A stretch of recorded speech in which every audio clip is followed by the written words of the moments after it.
So dito mag-chill classic lang sana ako, ang kaso may napansin akong dalawa. Kaya tara, sabay-sabay natin panoorin kung paano ko sila dinuro. Tapos dito, kinukuha ko lang sana ang gold na to. Ang kaso pasaway talaga yung Mia, kaya binigyan ko na. Tapos dito, nakita ko na naman yung Mia, kaya binigyan ko na naman. Kaso nga lang may sumalubong na ilka. Akala ko ba naman lang, hindi pala patibong lang lang.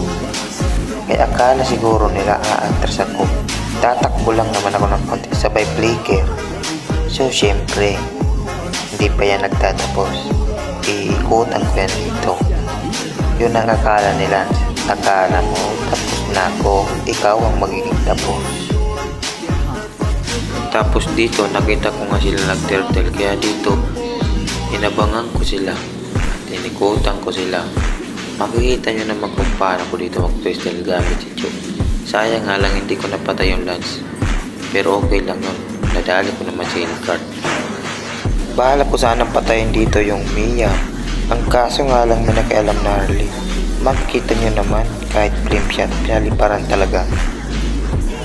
Kaya dito talaga guys, napatype na lang talaga ako dito ng lakas mo naman Harley.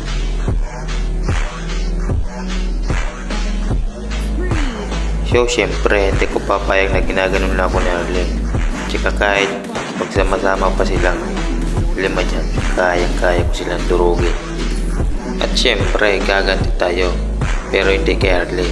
Syempre kay Lancelot. Isa yung nakita ko dito.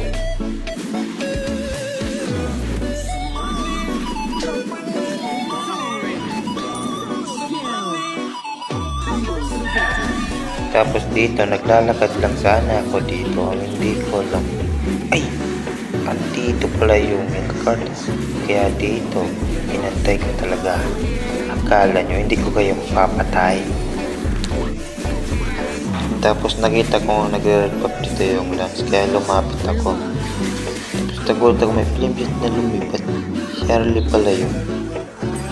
So syempre, hindi ko papayag na hindi kita mapatay lance.